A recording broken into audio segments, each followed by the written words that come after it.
Bring these awesome folks out here. So you guys know the deal. This is really going to be your panel once they get out here, so you better have some cool questions ready to go. There is going to be a microphone somewhere in here, I think, for questions. And so when it gets to that point, I would kindly ask your questions be nice and short and concise, and please limit them to one question per person so we can get through for everybody that has a question. And also, please refrain from those requests such as, like, you know, hugs or walking away with nameplates or the things that might result in some sort of restraining order. We like to avoid that. So, I'm going to start bringing these guys out.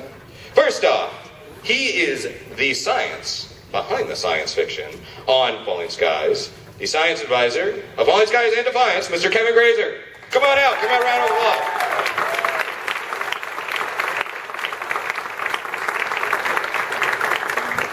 This lovely lady, you saw her last, I believe, on a plane leaving the hot zone. We don't know what happened to her exactly, but we do know that you don't want her shooting at you when there's a stray piece of rebar around.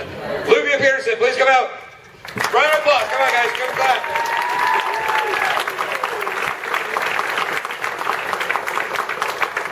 This gentleman is the strong and silent type, and also the guy that, how many times did he actually save the day? Many times, I would say. Mr. Peter Shinkoda, come on out.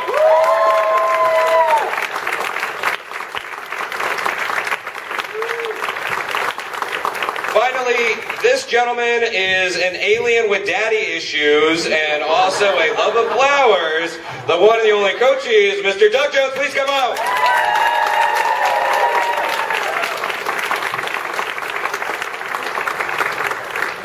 All right. Introduction ever. Yeah, I mean, speaking of just starting off with Coachies, what's the deal? It's kind of like a jerk move to be like, oh, by the way, you guys are you're getting relocated. Oh, I forgot to mention that. What's up with that? I didn't write it. I don't know. No, I personally blame you, the actor, for everything that is. Yeah. Thank you. Yeah, Aaron, I just want to say Connor did text me back, and okay. He said he would Skype with us. All right, cool. You want to bring him on in and see, like, if we I can. don't know how to do this. All right. So who is our tech person? There's Shannon. All right, Shannon's going to come in here and log in. We're going to try to get Connor up here and help us join the panel via Skype, which is exciting. That's a surprise guest. Not everybody gets that. Yeah, that's right. You can round of applause for that. You can applause for that. Yeah. Okay, across the table, you guys were threatened to be relocated to Brazil. Who would go and who would stay? I personally, I'm going to Brazil. It's lovely. It's got great beaches and everything down there. Who's going to Brazil and who's staying to fight the good fight? Well, I gotta stay, so I can't go to Brazil. I'm sending off the humans. Well, okay, if it was you as a human in the midst of this and they offered to stay and fight, or... Well, my first question would be, what, there's no Ashveni in Brazil? Did they skip that huge country? Yeah, you know what I'm saying? Yeah. Yeah, I didn't get that part. But I would go, Rio de Janeiro's down there. I would see some people and dance the night away. Sure. Obviously, Lieutenant Fisher's already gone to Brazil. That's why, right? That's what I'm thinking. I'm like, so she's there. She's you know, waiting for everyone else. She caught the first flight. So. Right, yeah. Kevin? I'm back in the writer's room helping create the weapons that... and Peter, what about you? Would you go to Brazil or would you stick and fight the fight? It depends. If I had missed, the Jump Up Festival, they have Caravana. Yeah, well, they've got Carnival down there, right? Carnival. So, like, Carnival. that... I'd go for that. While everybody else is trying to fight for the freedom of mankind, you could go restart Carnival. Be like, that's your little project. Because after you win the war, you need a good party. Like, and that is your job. So, and let's go ahead and just set up, if you guys have questions, raise your hands, or the mic, or... First of all, thank you for not being at the Walking Dead panel right now, too. Yes. We appreciate that. I'd say in the age-old debate about aliens versus zombies, I think these guys, we know where they stand, right? We know who you are. Team Alien? We love Team you. Alien. So, Team Sveni or Team Bull? Who's for the spinning? Chili Rebels. Oh, yeah. Good call. Rebel Skitters, yeah, okay. Yeah. We dig that. All right, actually our mic, okay, there we go. I'm going to let you circulate. There's a woman right there in the middle, or do you want them sent back? Okay, go on back and form a line back there, guys, for the questions instead of throwing up your hands. And so do you think, have they ever tried to grill and eat the Skitters that they've killed off? Because, you know, food is an issue at times. And those Skitters, I don't know, they look like chicken wings to me. I think Pope used some Skitter in his cuisine. Yeah, you think so? Yeah. Definitely. That would be right up to that one. That's soul food? So, I don't know. He loves that. Yeah, secret's in the sauce, apparently. The secret's always in the sauce, so. Acid. Yeah. Skitters, They might be a little gamey, I would guess. Although, yeah. I always say try anything twice. Anything. Twice. That's just my motto for life, so. Yeah. Yes, ma'am. What's your name? I have a question about Cochise and his group, and also Gloria Rubin. You know, at the end of the last season, the ship came, and then it started off with Gloria Rubin, like second in command, and Cochise being best friends with Noah Wally. And what happened in the interim? I just didn't. There seemed to be a gap. Oh, yeah, at the beginning of the season, you mean? At the beginning of this current of season 3. Yes. Oh, 7 months happened. That's I asked the same question. Like, gosh, we skipped ahead, didn't we? Yeah. From the end of season 2 to the beginning of season 3, there was a 7-month gap, I'm told. And when you meet us, of course, I'm fighting side by side with Noah, and we've got Marina there, who's like, hi, I'm in charge almost. It was a lot happened, I guess. And that was you would have talked with the writers more than any of us. And I don't think it's perfectly clear, but one thing that is true, that it is Cochise that stepped out that you see at the end of season 2. Yes. That is Cochise that you first lay eyes on. So. A CG version of me. I haven't been cast yet. Yeah, that's true. So, realistic, would they cast anybody else? Oh, that's precious. That's precious. Right there. Take a lesson. So wait, Kevin in the writers' room, during that break, that 7-month break, were there stories that you guys just internally came up with for what else may have been happening during that time that we may never see, but just sort of things internally you were coming up with? We spent a lot of time in the last summer in the writers' room on backstory. Yeah. But it's not what was happening at 7 months. It's what's happening in the overarching conflict between Espheni and the Volm. Okay. So we spent a lot of time. Where are their home systems? And there's one thing that, so we spent a lot of time on backstory, the overarching, that you may never see any of this, but because we are dedicated to showing our characters at second mass, this conflict through their eyes. But we know where they come from, and there's one thing, you mentioned flowers when you introduced Doug, and when he talks about the Catarius flower on his home world that he hopes his grandchildren will eventually see, there's an implication there that that they wanted to kind of get across, is that there's no FTL in this universe. They travel at relativistic speeds. And so we worked on where they are and what's going on between them. Oh, faster than light. I just got it. As opposed to Fruit of the Loom. Which was my first guess, actually. So we worked a lot on that. But that was when I was in the room. I don't know what they worked on as far as the individual character arcs in that time. So They may very well have propagated the stories to that point, but I wasn't in the room at the time. Okay. Thank you. Hi, how are you? Doing great. I just wanted to, number one, thank everyone, not only for being here with us today and for this weekend, but also for all of the wonderful work that you do on Falling Skies. We all enjoy it very, very much.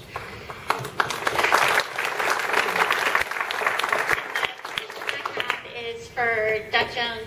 I know that you do a lot of makeup and special effects in a lot of the work that you do.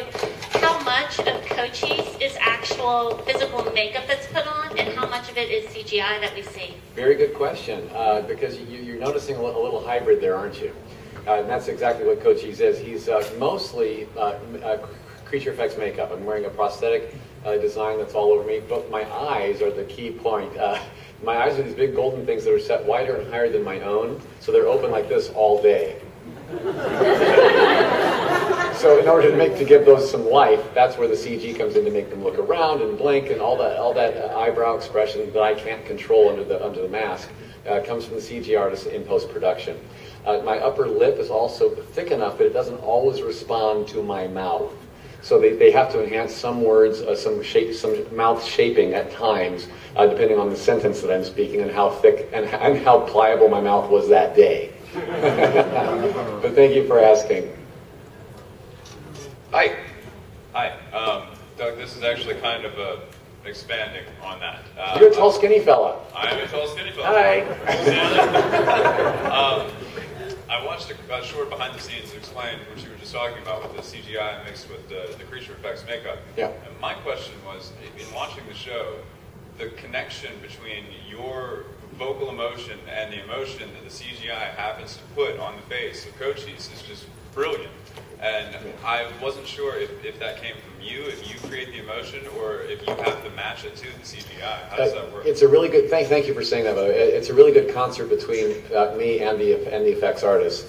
Yes, I established Cochise's on-camera presence and all that, of course, because they haven't come to the table yet. What they add in later, Todd Masters and Masters Effects are the ones who create the look and glue it on me every day. They are also the same company that does the CG effects afterwards. So it's kind of in-house, which is good because it's not shipped off to some other country where they don't really understand what's happening and then just kind of add some expression, too much expression. That's what when I was told that there was going to be some CG enhancement on the eyes, I begged them to keep it subtle, because when we're talking, we don't always move every time just to prove that we can. You know what I mean? And you've seen a lot of CG like that, right? So that was my big concern, is that I don't want them to look cartoony or fake or video gamey. So I think they've done a brilliant job with that. So Masters Effects really is to be applauded for being able to follow the lilt in my voice and the tilt of my head, to let the eyes do what they need to do in concert with that. Speaking of the voice as well, this is another side issue. That is my voice on the show. That's not forced from talking all day at Dragon Con. But also, that's my voice lowered a bit in post-production with an echo effect added later. So it is me you're hearing, just a little bit tweaked in post-production. So thank you. Hi. I'm actually an AD, so this is out of curiosity. For the second, what's your call time, pre-call, for hair and makeup and the trailer for Cochise? Oh, for Cochise, right. Well, I'm remarkably, this is a remarkably fast makeup to put together. Usually when you're looking at a character from head to toe who's transformed from human into something else, you're looking at 4 to 5 hours often. But for this TV show, thank heaven it's less than that. That'd be a long season for me. It's more like 2 hours. But it takes three makeup artists to put it all together, and some people to help me shimmy into the costume because it's skin tight, but I look hot in it. Okay. Best ass I've ever had. Yeah, so I think it's very simple. It's only a couple pieces that are glued together and put onto me. So that's fast. So my call times are not that much before everybody else's. When you have a beautiful woman on set, for instance, their makeup and hair can often take longer than that. You know that, right? Yeah, I mean, it depends if you're being glamorous. Like, generally, my call times are about an hour before. What about, like, for guys, it's even less than that usually, right? Well, and on this show, this is a gritty show, of course, right. With a lot of dirt and scars and that kind of thing. So it depends on what kind of battle they've been through before that day, you know what I mean, as to how long it's going to take to get ready that day. You know, in my experience, I had a very specific haircut, and it required a lot of hair drying, blowing it out. And every time, Will Patton would come in or Dale Dye would come in, this guy took like 6 or 7 bullets into his body. I would ask the hair and makeup to bring the hair dryer and the products into my trailer because I couldn't bear to blow my hair out in front of these war vets, war heroes. I'm dead serious. Dale Dye, he's in the trailer, the hair and makeup, bring the blow dryer in. I just couldn't do it. Dry hair, in front of this guy that took 6 bullets in Korea. Not gonna happen. So that's how I get prepared, in my trailer, in secrecy. Peter, can you rock like a Farrah Fawcett worthy like hair toss? Like I did often. Yeah. I often go like this in my hair, and they should have had a money jar every time I did that. Yeah. I was doing it a lot, so I just like tried to keep my hand on the weapon the whole time and not do it. People, I often got asked if I was wearing a wig. Yeah. It was crazy. That was all you. Yeah, it was my hair. So. It's well, and speaking of Die, we saw you return this season 3. Yes. In sort of the funky timey-wimey parallel skitter hallucination thing. Yeah. That's the official technical term for all of that, by the way. Right, Kevin? Yeah. I consulted with Kevin on this. I personally I dug the episode quite a bit, and. It was good. Was happy to see you. Yeah, it was a good Doug episode. Yeah, no, it was. I loved the episode a lot, but it was also great to see Die back. Yeah. And I think I could speak for a lot of fans here. Like, we'd like to see Die come back. Like the guy was like, yeah, right. Like, is there any chance that somehow he could be resurrected or brought back as like an alien surrogate or I don't know. I think that the writers maybe I'm still in their minds festering because if you noticed in a couple of the new episodes, you see this young Asian kid running around with my hair and my jacket. He's running around the second mass in the camp. And I'm like, I don't know if anybody else is noticing that, but that kid stripped me down, stole my hair. I'm sure he's got my weapon somewhere, too. So, yeah. If he starts blowing out his hair exceptionally, then we know that. Yeah, exactly. I mean, and let's take the gentleman that said, what's your jacket say? Writer? What's he does? It's a castle reference. Oh, okay. Hey. So this is for everyone on the panel.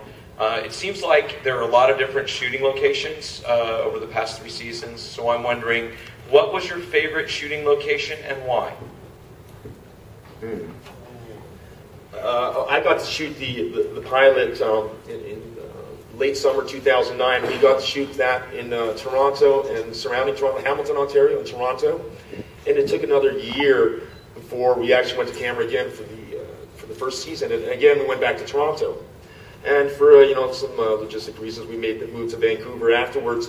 And then we shot in Vancouver during the brutal season from maybe August to March. And anybody who knows Vancouver at that time of the year, it's just pissing rain the whole time. So it was a lot of night shoots. It was in winter in Canada, so that got really uncomfortable. And opposed to the summertime shoot in season 1 in Toronto. So I have to say I prefer Toronto. And also all my siblings live there, so I've seen the family. But also Vancouver, I lived there a number of years, and it's a great place too. But like I said, it's quite dreadful in the winter. Go ahead. But you were saying that you never complained about that because you were always in your tights, your get-up, so you were always extra warm. I could weather the elements really well in my costume, yeah. I was always warm. So it doesn't make a difference. So that's fine. Any gig that allows you to wear the awesome ass outfit you're up for, right? It's like, yeah. Better than a poncho. Yeah. You wear it on your off days? He takes it home. That's what he takes home from set. You would too if you looked that hot. Come on. Olivia was about to say something. I got really lucky when we were shooting my episodes. It was beautiful out. It was sunny. I was wearing that jumpsuit. I was trying to strip down. It was so hot out, which is rare for Vancouver. So I was appreciative of that. So that's the only location I shot in. But I have to say, it was so wonderful to go onto the set and see this world firsthand. I mean, the set design on the show is second to none. It's amazing. It's a real world, and I have to say, my heart dropped into my gut when I was walking around in that city, that depleted city, and it made it real. It made it real for me for sure. Right. So, but yeah, just Vancouver. I was lucky. Well, we didn't see you die. That's right. So will we be seeing you in that city again? It's interesting. People have been asking me that question, and originally when I took the part, my character was supposed to die, okay? And you were supposed to see her die. And then after we shot the first episode that I did, the writers were like, oh, by the way, we're not going to kill you, so we'll see what happens. I was like, okay, great. And who do I have to sleep with to make sure that happens? So They sent me a list. I'm still deciding on who. I'm picking. But hey, it's great. You never know in sci-fi, right? I mean, I'm not dead, and even if I was, there's aliens, there's spaceships, anything, you know. Yeah, so to answer that question, can I swear? I think we endorse it. Yeah, sure. I fucking hope so. That's my answer. I fucking hope so. Please remember, you may be on DC TV right now. It says so right here. Sorry about that. Sorry about that. And we know how clean that is. We can borrow frack from that. Okay, frack. I frack enough. Yes, sir. Peter, about his involvement in being knocked out of the show, but that's already been answered. So I will change my question to Kevin and ask about the Volm weaponry and what it supposedly shoots. What we had decided on before the main weapon they used to destroy the tower, or do you mean just the regular weapons they used to destroy the beamers? The hand weaponry, the weapons, the guns. You know, what we talked about before the season is that they were basically mini railguns, like needlers you see in some sci-fi shows. So basically it's a magnetic field that shoots a rod.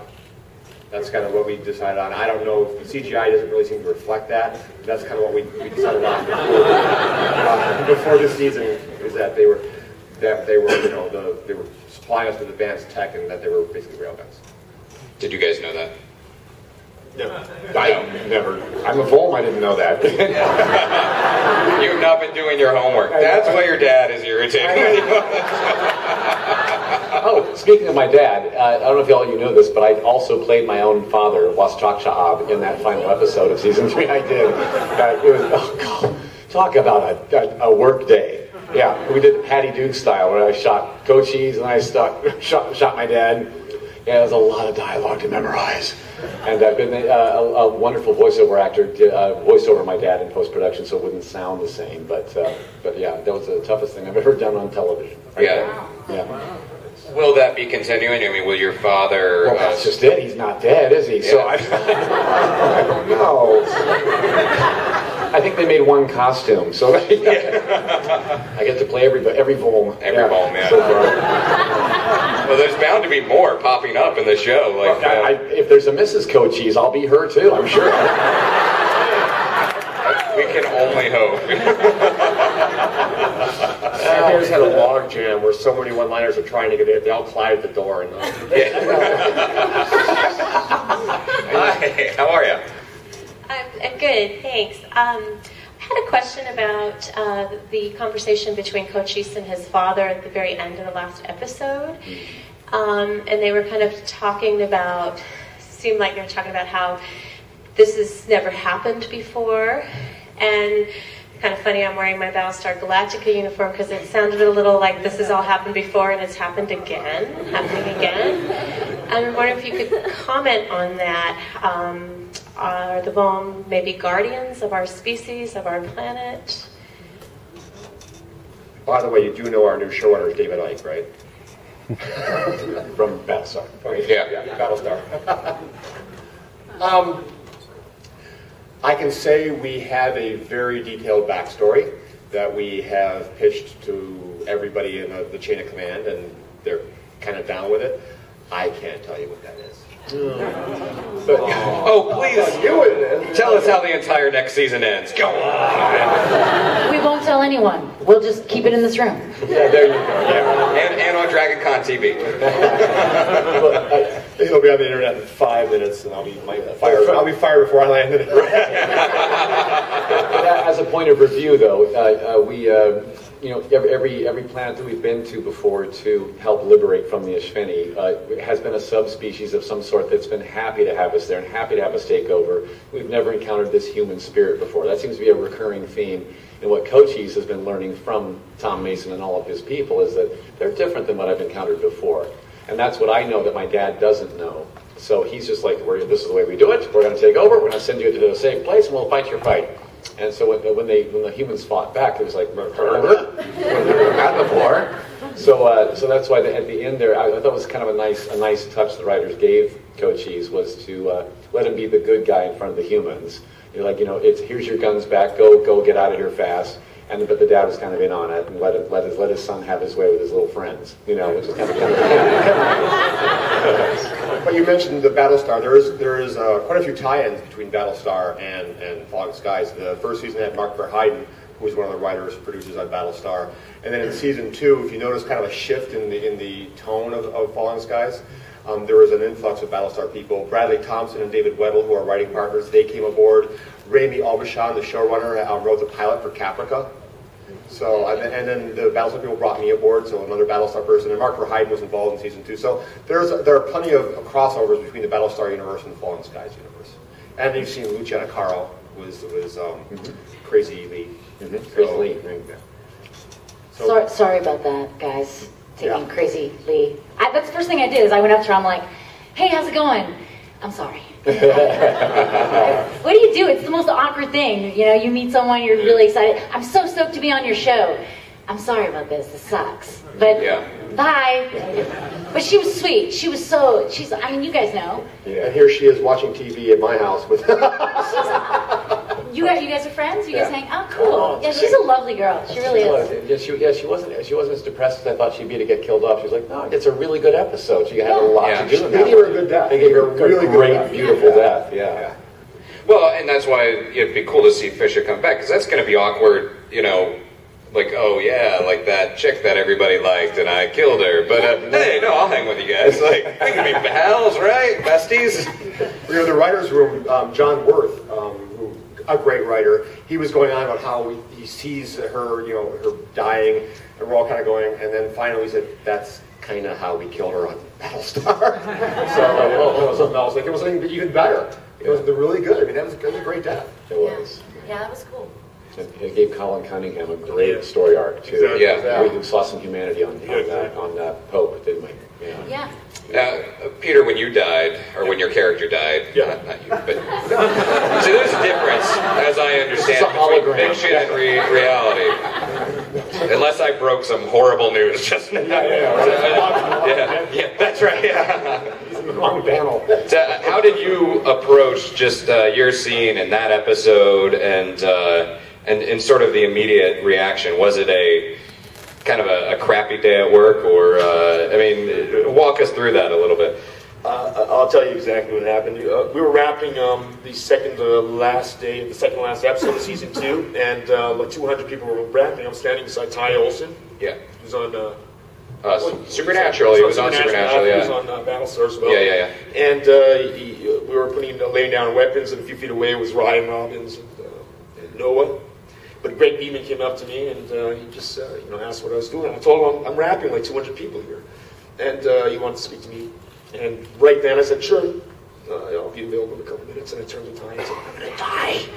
And he went, I'm gonna die, man. And then I looked at Noah because Greg went over to him, and I just saw Noah do his whole. And he looked at me, and I knew. And Ryan just went. And that was it. So literally, we had one more day of shooting. So it was about 36 hours later we entered the season finale. The day after that, we were shooting my death scene. So I really didn't have that much time to think. I was kind of a little bit in shock, but I also was prepared because I knew, the main characteristic of Di was, he's super selfless. Goes out and puts himself in the line of fire. So I expected, one of these days he's gonna bite it. He's not a superhero. He's just like a big heart, and he was pretty skilled. And one of these days he's gonna die. Somebody had to die, and we talked amongst the cast, much about it. And we're like, who's gonna die first? We're all gonna die, So yeah. So it was great being a part of it. And like I said, there's always a chance.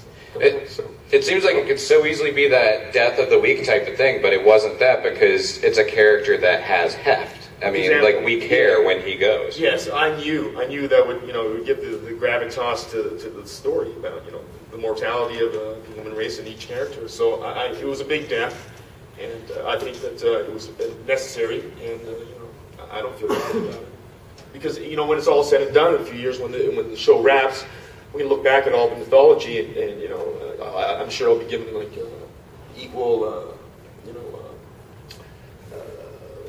reference.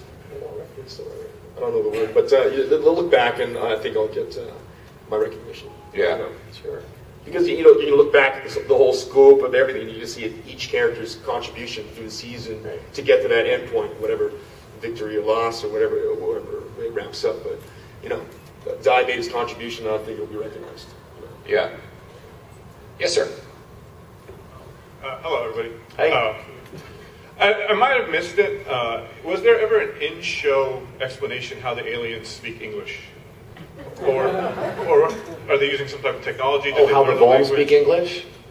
I'm sorry? How the Volans speak English? Voln and the Eshveni, they were both speaking English. The Eshveni speak English through the kids. Am I right about that? Yeah. Through the harness kids. If I'm not crazy, they have interpreters. Yeah, the Eshveni you never see them speaking. They speak through Karen or through or through. Connor does a lot of talking for Skitters and whatnots. As far as you must discuss my collar piece, right? It's never explained on the show exactly, but that toilet seat that I wear around my neck that lights up blue, which I would love to sit on. I'm just saying. Apparently, there's sort of like that. That could be a translator. But it also gets my lips moving the right way too. So I'm not sure how that all works. But we're also really smart. We might have learned English fast. I don't know. What did you guys discuss? Well, I also mentioned that we there's no faster than light travel in Falling Skies. So the races aren't from that far away, cosmically speaking. So they easily could have been hearing Earth's transmissions for years en route and figured out the major languages. They probably just picked up Rosetta Stone. Yeah. Rosetta. That's what I'm thinking. I don't know. Those are convincing commercials, so... There's the Pimsleur approach. Yeah. Babelfish. Thank you, sir. That color was a bit Abe Sapien-esque, actually. Yeah. I know it actually was. Which I feel, and Coach East has a little bit of Abe in him. Since I've played both characters now, they're both the intelligent one that informs a lot of exposition and whatnot, and they're kind of a calming influence with I don't know. So, but Coach East does not have a clairvoyant hand. Yeah. That's what, not yet. But again, we'll wait till we meet Mrs. Cochise. I don't know. Lovingly called Fishhead, so that as well. Bubbleheads. Bubbleheads. Oh, yeah, Bubbleheads. That's right. Yeah. Right. So Kevin, we have the character of Dr. Kadar, right? Yes, we do. And he is the sciencey guy that explains stuff and solves problems. And I don't know, in the writer's room, it seems like you take on that role. Well, funny you should say that. I don't know if we discussed this beforehand or not, but that's practically a plan. Season 3, we were in the writer's room a lot. When I first got on the show, Bradley Thompson, who I worked with on Battlestar, said, start thinking about why they're here. And first thing I said was, this is the season before we actually started giving serious consideration. I said, please do not say they're here for our resources. Because unless you use the cure for cancers in the rainforest kind of argument, and they're here for something in the biosphere they can't get elsewhere, because anything else they can get much closer to home cheaper. So they came up with something that was pretty good, and so we actually spent a lot of time figuring out the astronomy of this and figuring out travel times. I gave them a spreadsheet where you enter the speed of light, and they can look at the how far is it between these planets, and at different speeds. And we talked about weaponry, and eventually at one point in time I said, look. If we're going to do this, if we're really going to do all this stuff, we need a scientist on the cast, and somebody, I'm not talking about a high school science teacher like season 1, I mean somebody who has PhD at the end of his name who can explain all this and understands it. And they said, okay, we agree. And so how are we going to do this? Now, David Weddle, who I worked with on Battlestar, they all know that I have, anybody who's my Facebook friend knows I have a bunch of pet rats. I have many rats. I love the little creatures. So David Weddle starts ragging on me. He says, oh yes, and we can find him underground living with all his pet rats. The local children call him the Rat King. So we're like, yeah, funny. So what are we going to pick? And we go on. Little do I know that they end up pitching this to Mr. Spielberg, who, given the kind of things he's done, says, hell yeah! Right. So if you Google Falling Skies and Rat King, you will see 2 clusters of press releases. One when they first cast Robert as Roger Kadar, PhD, And then right before the season began, and I'll say, introducing Rat King, who lives underground in Charleston with his pet rats, and the local children call him Rat King. So yes, I can say that there is, and he's a brilliant obsessive scientist, so yes, I can say there's a character in a Steven Spielberg drama patterned after me, but I'm at a party with, actually at Bear McCreary's house, the composer for other shows, Walking Dead. And you guys know who Bear McCreary is, I should hope, right? Yes, okay, good. Right, and Bradley Thompson was there, and he said, yeah, I wouldn't get your hopes up too much on the whole Rat King thing. What's wrong? Yeah, Steven liked it, but the people from TNT kind of got a little freaked out by that. They said, this Kadar guy is too extreme. No one's going to believe him. And Bradley said, you realize he works for you, right? So that's the story about Rat King. Yeah, and like I said, I just here. So I'm friends with Luciana, a cat, a rat, and a Rat King. That is awesome.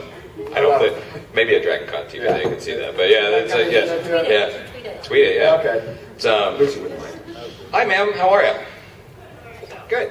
My name's Michael, and I just have one quick question. I do love the show. Watched every minute of every season, but like many with the disconnect, I kept going to TNT on demand, going, okay, what happened here? Missed that. But my other question, my only critique is it's about the little worms. They get in their ears and their nose. It's like when they need a villain, they give them a little worm. But it would seem like if they were real aliens, they could give everybody the little worms. So you're upset about the little worms? It's really creepy. It's bandwidth. It's what? Bandwidth? They don't have enough bandwidth for everybody? Yeah, it's like, it gets clogged. There you go. I like how quickly you said that too. Like, he's thought about it. Yeah. Across, up and down the panel, I'm curious, like, Tom Mason as a leader, would you guys actually sign on? Would you follow him into battle? Do you think that he is an effective leader? I mean, he's very effective at getting caught. That seems to happen to him. But do you think he's a good leader? That's up and down, yeah. It's like silence. Everyone's like, well, he's one of the producers. I don't want to. not Noah, but Mason. No, I'll go ahead and insult him. Yeah, I mean, the first time I met him, I think I called him a bonehead. But my character. But I definitely, Lieutenant Fisher definitely had respect for him after she saw what he had been able to organize with Cochise and your alien people. So yeah, I think for Lieutenant Fisher, he's earned her respect, absolutely. So she'd go into battle with him every day. Yeah, you guys? He's a professor of military history, so he knows historical strategies and tactics. So he's got knowledge, and he's been a leader of students. So he's been in some kind of supervisory role, but he's grown. He has grown in the role. He's not the same person now as he was when he started out. So at first, now, yeah, hell yeah. Yeah. Mm-hmm. Peter? Without question, well, through Dai's eyes, I think that Dai dug him right from the beginning. If you guys are familiar with the comic books, the Dark Horse comic books, it revealed that I had met him on my way to the second mass, and I was in some battle against Skitters where everybody was getting wasted in some alley, and I made it out alive. And the first words that I said to him in the comic book were, thanks for the help. He's like, thank me later. And where are you going? I'm off to the second mass. So are we. Let's go. That's where it started. It was pretty basic. He saved my life. I ran with him, but I guess that our relationship had grown because I think he just admired the way he handled life, and of course how much he loved and wanted to preserve his family unit. And I think that that was the initial kind of impression that Dai got from him. So I think that Dai was pretty much a loner. That was his only true type friend from the beginning. Yeah. Of course, he grew with the second mass, but I think he admired that mostly. But and of course, he realized that Mason was very smart. So. You, Peter, is that the kind of guy that you would follow around as a leader? Yeah, absolutely. Mason has proven to be a very smart guy, and verbally, he knows his history, and he'd proven through, his insight and his education, his knowledge that, it was very critical to a lot of the battles. I mean, he'd proven himself over and over, at least in the first 2 seasons. So I actually think that, and also I know Tom Mason, Noah is absolutely brilliant. He's a very, very smart person. It's a very fine line between the Tom Mason and Noah Wyle. He brings much of himself to it. I would add. Well, I was going to say, you mentioned he gets caught a lot, but he escapes He does. a lot. So it's not. What is this, Rocky? It's not how hard you get hit, but how many times you can come back or whatnot, right? And so that's Tom Mason's the Rocky of sci-fi, right? I mean, He got pretty lucky on that high fall when he landed on Skidder off the base. Yeah. That one I was like, whoa, That was good, yeah. Good coincidence. I would absolutely follow Tom Mason into battle. I think it's that sense of family, and that he always gives a great speech to rationalize whatever movie he's making. In the season finale, when he's talking to my dad, Was Chop Chab, and that speech that he Name gave, dropper. I know, right. It took me forever to learn my name. Chichok Il Sitchnich Chatikol. Are you kidding me? Of course it's Cochise. But that speech that he gave my dad when he was in his when I had him in his holding cell, and the dad comes in to say, you shouldn't have, you're not supposed to touch me. That's what happened. I'm sorry.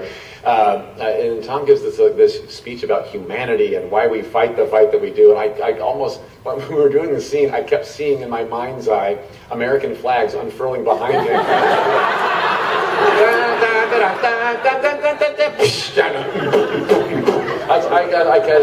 So of course I would follow him. Yes, he's got a band with him.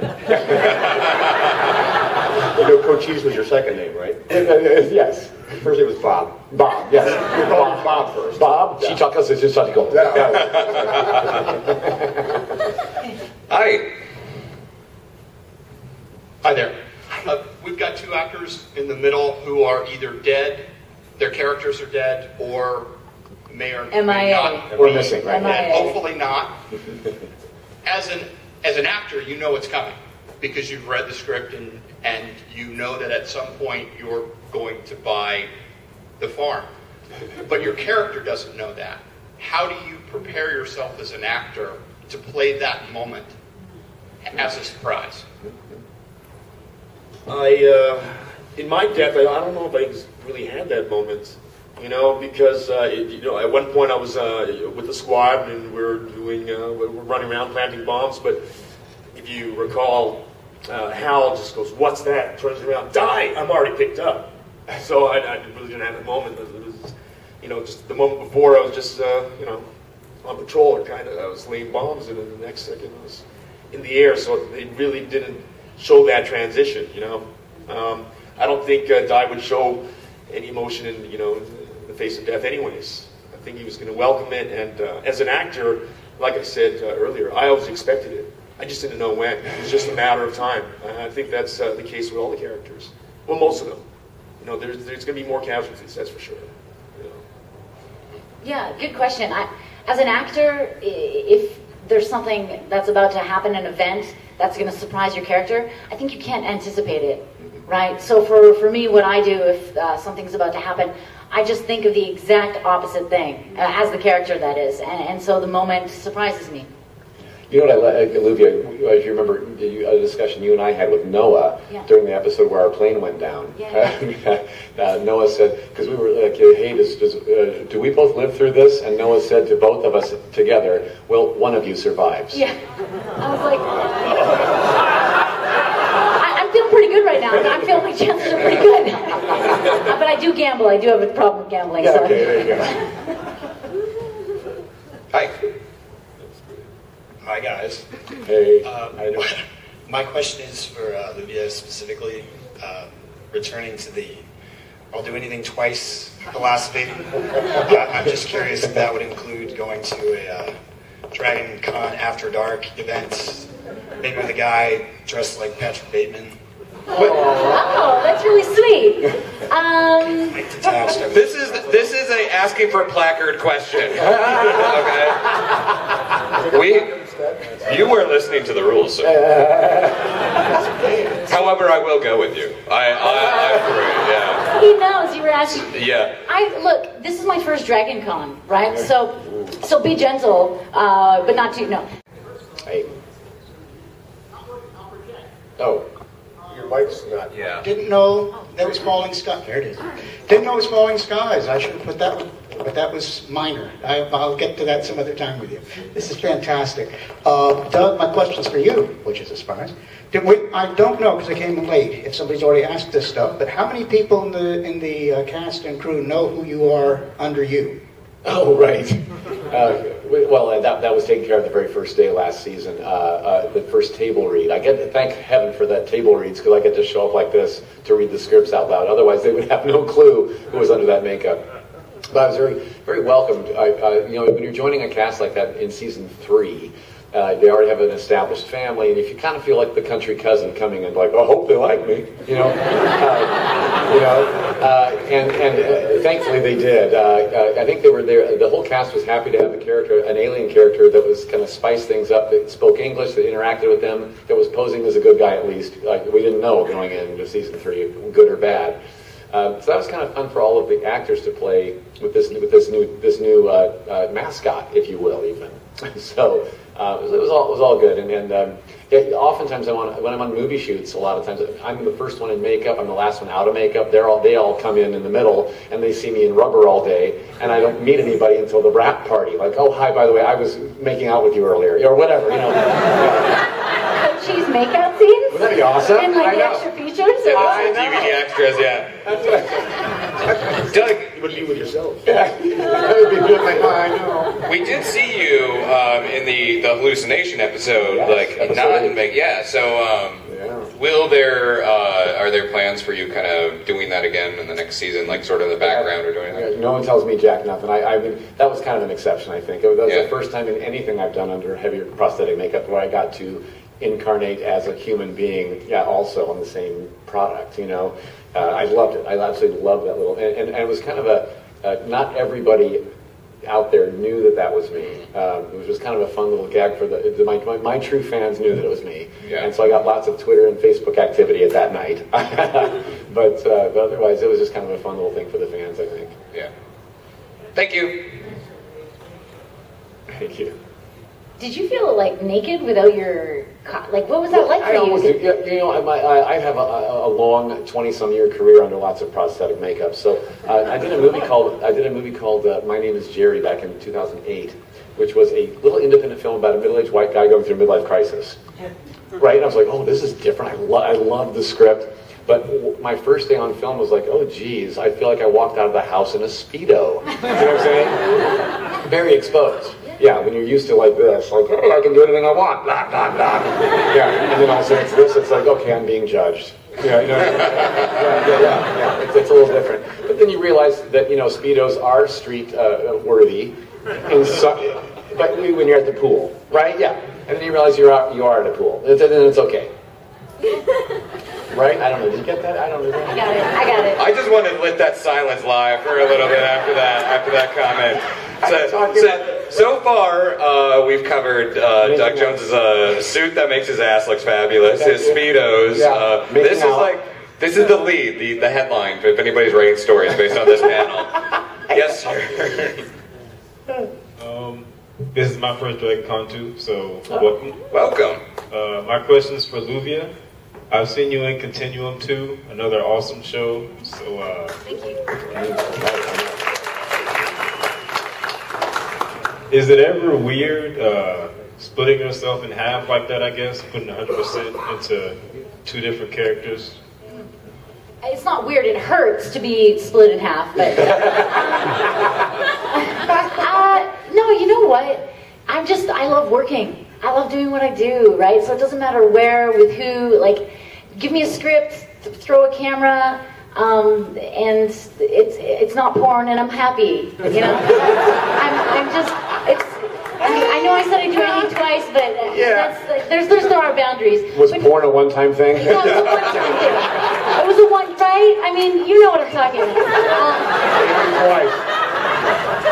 But no, for real, that's a good question. I mean, it's similar to what, it's hard to get serious after, but it's similar to what Doug said. When going on the set, I was like, okay, I hope they like me. I hope I serve the story well. I hope I serve the fans. You know, you have all those thoughts as an actor. You just want to do your job, and you want to be good at it. And I was really lucky to jump onto a set that was, you know, so welcoming, and I couldn't have asked for anything better. So thanks for the question. Yeah. I think that was a good answer for that guy's first Dragon Con. That really contained all of it, all the good bits. Kevin, is there like an end game for the show that you know of? Do you know sort of how it's going to end when it does come to that point?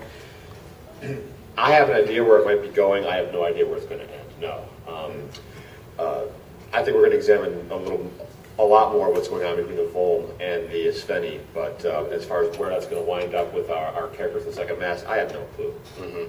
So, and we actually just had a fairly large turnover of the writers, so they did pass on the memory of what's going on, so the current people know where we were going to go, but where they choose to take that, it may change. And is there a Bible in place that then gets passed along that people, the new writers are reading to kind of understand this whole universe? I know Raimi passed along, our former showrunner Raimi Obashan passed on his vision of where we were going to David Icke, who's our current showrunner. What David chooses to do with that is entirely up to him, and of course Mr. Spielberg, who's overseeing the whole. Never heard of him.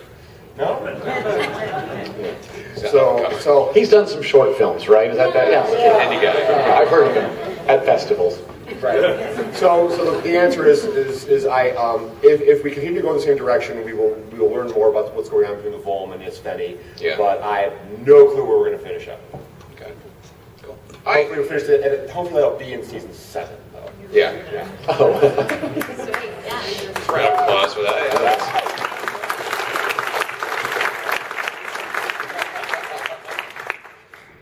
Hi there. I wanted to know, as a fan. I did Eureka too, again, every episode with the pilot, and when that ended, it ended kind of differently. And so, again, that was kind of painful too, but in a very different way. So you build a lot of connections, a lot of people you talk to on a fairly regular basis, and then you're not going to have a reason to talk to them anymore. It's painful. It's really, but anyway, Galactica was the worst though. Galactica still aches years later. I can speak. My Hellboy 2 for me was probably the longest job I've ever been on. It was a 6-month production in Budapest, Hungary, for 6 days a week, 18 hours a day. It was the most heart and soul I've ever invested into a product before. And and when you're with other actors that are doing the same thing, and the production team and all the crew, and we're all just like, you have each other and you bond so much. It's like being in the trenches with someone, really. And Ron Perlman, Ron is the tough as nails, cigar smoking, cussing. He really is Hellboy in real life. So when we're on our final day together, when he has a quivering lip and tears in his eyes, something's very special that's happened there. You do bond as a family. Of course, we'd love to come back for a Hellboy 3, but that's always been in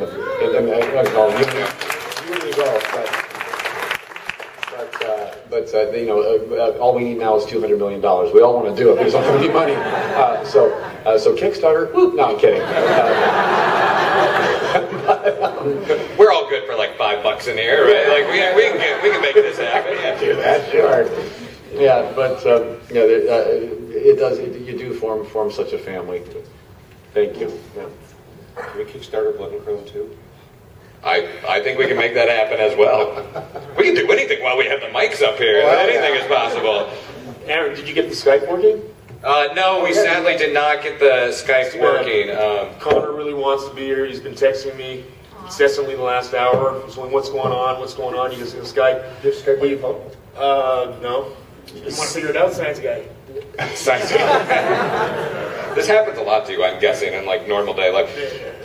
Sadly, we didn't have the strong enough internet connection to make it happen in here. He was eager to answer your questions. He's out in, I think he's in Vancouver right now. He's probably with Drew. And for those of you, that's Connor Jessup, who plays Ben Mason. For those of you who might not know, okay. So we're trying to get a hold of him. Sadly, we are running. Yeah, we are running out of time, and I don't think that we can make it happen just yet. But we did try, and And these guys are awesome. So, yeah.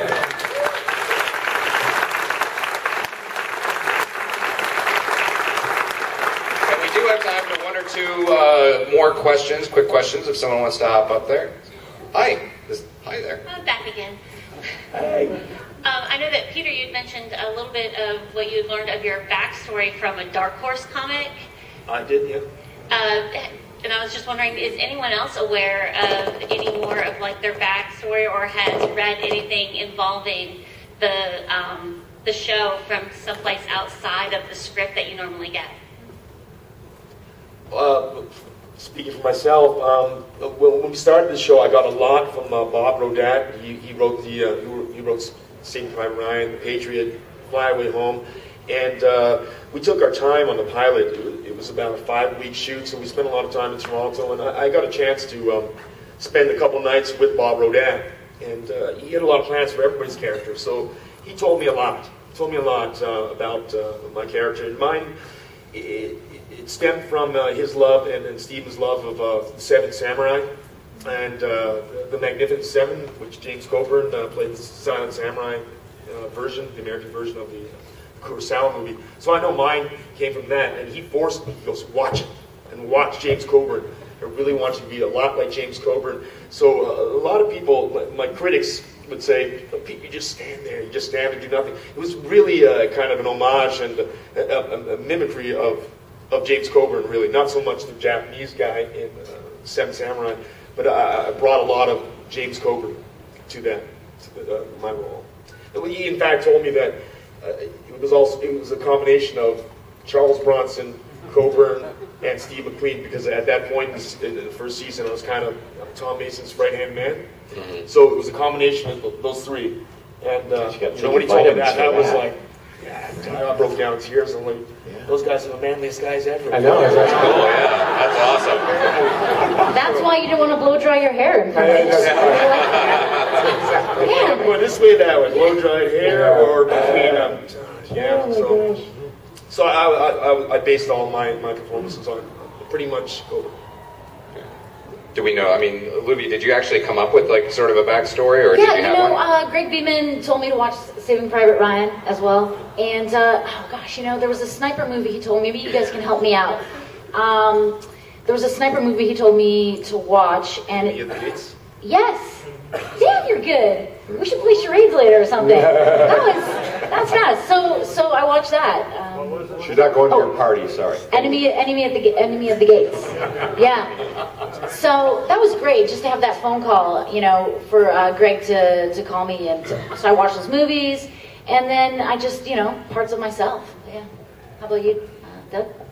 What was the question? Just a backstory for coaches. Oh gosh, well when you're playing an alien, it's not like I can't do a character study, really can't. I went to an alien nursing home and I talked to some old aliens. And I think this is going to be our final question, so make it a good one. No pressure. Yeah. Fraser, really, you said they allow you in the writer's room. How much trouble do you have getting across to these people that the science matters? Because for fans, it is the science that matters. For some fans, it's the science that matters. And the fact that they even hired me in the first place means that science matters to them at some level, too. But remember who some of the people I said I was working with. Bradley and David I worked with on Battlestar. If you look at their episodes, they're the most tech-heavy episodes we did. So Bradley and David would include me from the word go on everything they ever did on Battlestar. There's only one episode they did that I wasn't extremely involved in. Download in case you were going to ask. And then Ravi Albershon wrote the Caprica pilot, which was about the run up to the singularity. So obviously across the board, they on this show they were really keen on getting the science as right as possible. And and that's a key, is right as possible. The goal is to ground the science, to keep you in the oh wow moment as opposed to going over to the oh please moment. Because when you hit oh please, you transform from being immersed in the writer's creative vision to being a person sitting among four walls in 21st century. No, just please, no. So yeah, they're really keen on making it as plausible as they possibly can on this show. So yes, I have never had a problem getting anything across to these people. Solid question. I like that. All right, guys. Well, that does bring us to the end of this. But keep the conversation going on social media, Twitter. Keep talking about Falling Skies, especially because we want to stay excited for season 4 when it comes back next summer. In the meantime, though, big round of applause, please, for our panelists: Kevin Grader, Olivia Peter Shakota.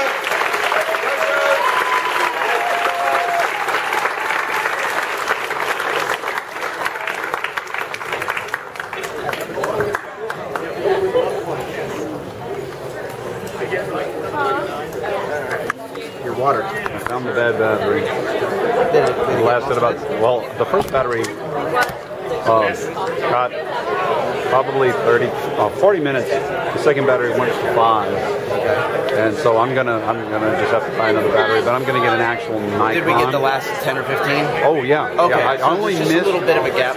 Well, I have to stop it. It only will record 30 minutes. Okay. Because of I guess the partition limitation. Right. But so I paused it between questions. Yeah, I had sent the suggestion to Peter to get Connor in, and that's where that came from. Unfortunately, their tech. So that's where they want to work. So nobody's getting really good internet. No, unfortunately. And I missed a couple of minutes when I changed batteries out, both times, but I can edit that so that I can put it all together. But yeah, now at least I know I have a bad battery. This is actually the battery that I filmed the panel this morning with for an entire hour, and I still have juice.